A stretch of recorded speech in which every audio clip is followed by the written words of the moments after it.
तो 2 से डिवाइड कराएंगे तो कितना आ जाएगा, 2 1 जा 2, 2 2 जा 4, और यहाँ पर आएगा 2 1 जा 2, और यहाँ पर ये आएगा। ठीक है, तो ये सबसे पहले ये आ गया। अब हम लोग क्या करेंगे, इसके 10 से मल्टीप्लाई करा देंगे। तो 10 से मल्टीप्लाई कराएंगे तो ये एक दशमलव हट जाएगा, तो यहाँ पर क्या आ जाएगा 1 2 1 5, तो ये आ गया है। अगर जो हम इसी संख्या को 5 से मल्टीप्लाई कराते तो यही आता, तो यही बहुत ही शॉर्ट ट्रिक होती है। अब चलिए और कोई संख्या लेते हैं, जैसे लिख लेते हैं 2 4 3 4।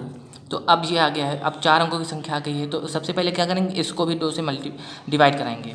तो 2 से भाग कराते हैं तो इसमें क्या आएगा 1 और 2 और 1 और 7, ये आ गया।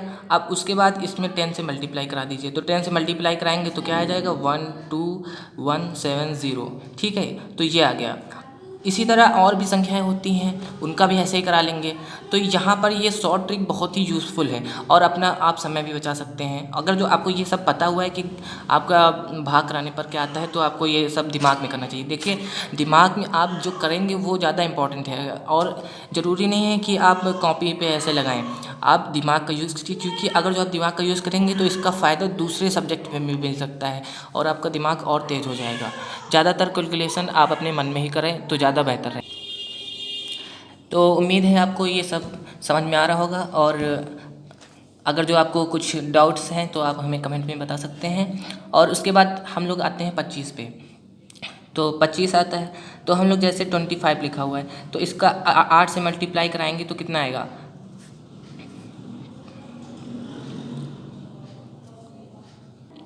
तो कितना आ जाएगा 200 आ जाएगा। ठीक है, लेकिन अगर जो हम ऐसे ना करके उस दूसरे तरीके से करें, शॉर्ट ट्रिक से, तो शॉर्ट ट्रिक क्या है कि जो 5 होता था तो हम लोग 10 से मल्टीप्लाई और 2 से डिवाइड कराते थे।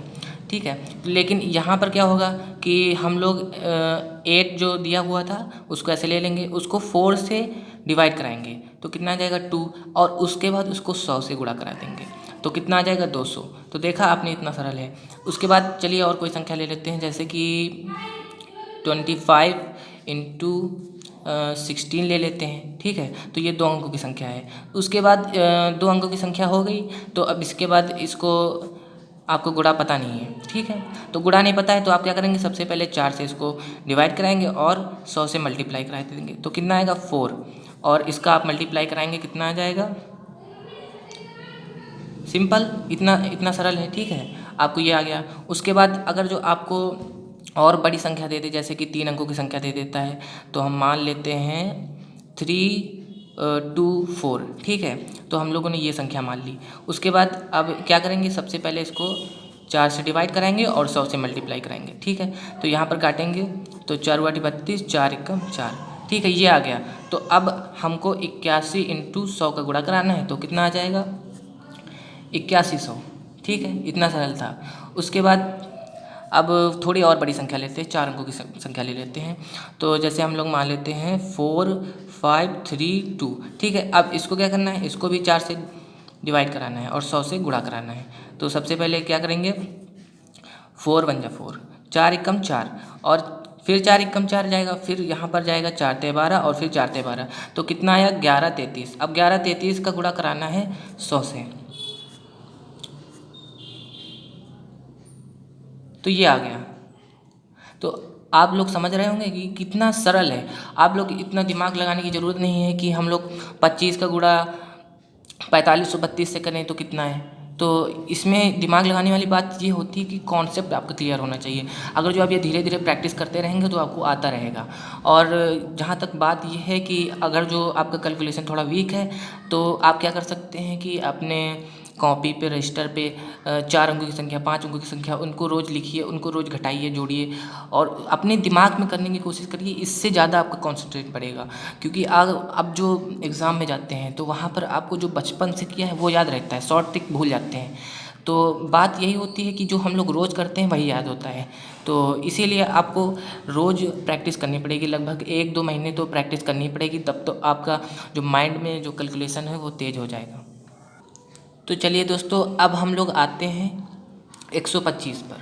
तो 125 का गुणा किसी संख्या से कराएंगे तो कितना आता है, चलिए देखते हैं। जैसे कि 125 लिखा हुआ है, अब 125 का गुणा 8 से कराएंगे कितना आएगा, 1000 आएगा, ठीक है। लेकिन हम लोग इस बार क्या करने वाले हैं, इस बार हम लोग, पिछली बार हम लोगों ने 5 से किया था तो हमने 2 से भाग कराया था और 10 से गुणा कराया था, और 25 वाले में 4 से भाग कराया था और 100 से गुणा कराया था। तो इस बार आप लोग समझ ही गए होंगे क्या करना है। तो हम लोग वो संख्या ले लेते हैं, जैसे कि यहाँ पर 8 लिखा हुआ है, तो हम लोग 8 को डिवाइड करेंगे 8 से और गुणा करेंगे 1000 से, तो कितना आ जाएगा, 1 आ जाएगा, और 1 से इसका गुणा कराएंगे तो 1000 आएगा। तो देखा आपने कितना सरल है। और उसके बाद चलिए कोई और संख्या ले लेते हैं, जैसे कि हम लोग ले लेते हैं 82 ले लेते हैं, ठीक है। तो अब 82 ले लेते हैं, तो 82 का गुणा 1000 से कराइए और 8 से भाग करा दीजिए, तो कितना आएगा, 8 एकम 8, और फिर उसके बाद आप यहाँ पर, तो यहाँ पर कितना आ जाएगा, तो यहाँ पर आ जाएगा, ये यहाँ पर एक जीरो लगाएंगे, उसके बाद पॉइंट लगाएंगे, तो 8 दूनी 16, हासिल कितने जाएंगे 4, और 8 पंच 40, ठीक है, ये आ गया। तो कितना है 10.25। अब 10.25 का 1000 से गुणा करेंगे, तो अगर जो आप ऐसा नहीं कर पा रहे हैं तो आप यहाँ से दशमलव हटा दीजिए और यहाँ पर 100 ले आइए। जितने अंकों के मतलब जितने अंकों के पहले दशमलव आता है उतने अंकों को, यहाँ पर 2 अंक हैं तो यहाँ पर 2 जीरो लगा लिए, उसके बाद ये जीरो इन जीरो से कट जाएंगे, तो यहाँ पर 10 बचा। अब इसका गुणा कराएंगे तो कितना आएगा, ये आ गया, ठीक है। चलिए और कोई संख्या ले लेते हैं, जैसे कि हम लोग ले लेते हैं 3 4 2 ले लेते हैं। तो अब इसको डिवाइड कराते हैं तो कितना आ जाएगा, 8 चौको 32, ठीक है। तो हासिल गए 2, तो कितना आ जाएगा, तो यहाँ पर कितना आ जाएगा, अब हम लोग 8 चौको 32 कराया हुआ है, तो यहाँ पर हासिल गए 2, तो 8 दूनी 16, उसके बाद यहाँ पर 60 आ जाएगा, तो 8 सते 56 और हासिल जाएंगे 5 4, तो यहाँ पर 8 पंच 40, तो ये आ गया। उसके बाद इसका 1000 से मल्टीप्लाई कराएंगे तो कितना आ जाएगा, ये आ गया, ठीक है। इसी तरह हम और भी संख्याओं का कर सकते हैं, और इससे क्या फ़ायदा होता है कि हम लोग, हमारा समय बचता है और हम लोग और भी क्वेश्चन पे अपना दिमाग दे सकते हैं। और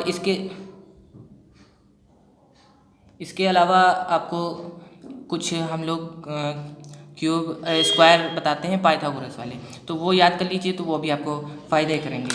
तो जैसे कि यहाँ पर आप 3 4 5, ठीक है, तो आप इन तीनों के स्क्वायर याद कर लीजिए कि इन तीनों की पाइथागोरस त्रिक क्या होती है, ठीक है। उसके बाद आता है 5 12 और 13, ठीक है, इन तीनों को याद कर लीजिए।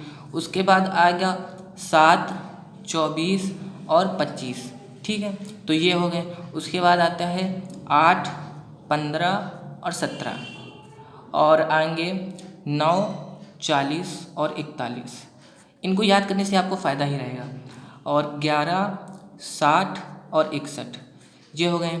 उसके बाद 12 35 और 37, और 20 21 और 29। तो अगर जो आप इन पाइथागोरस त्रिक को याद कर लेंगे तो आपको डायरेक्ट आंसर रखने में आसानी होगी। आप फर्जी को स्क्वायर करेंगे और उससे आपका समय ही वेस्ट होगा। और इसके अलावा हम आपको एक और बात बताना चाहते हैं कि अगर जो आप प्रतियोगी परीक्षाओं के लिए तैयारी कर रहे हैं तो उसमें सबसे ज़्यादा इम्पॉर्टेंट होता है कि आप प्रैक्टिस कितनी करते हैं। प्रैक्टिस ही बहुत इम्पॉर्टेंट होती है, क्योंकि अगर जो बचपन में आपने सीखा हुआ है वो आप कभी नहीं भूलते हैं, उसी तरह जो आपने प्रैक्टिस एक बार कर लिया वो आपके कॉन्सेप्ट में आ गया तो आपको वो कभी नहीं भूलेंगे। और इसी तरह अगर जो हमारा वीडियो आपको अच्छा लगा हुआ है तो लाइक करिए, शेयर करिए और अपने दोस्तों को बताइए ये ट्रिक।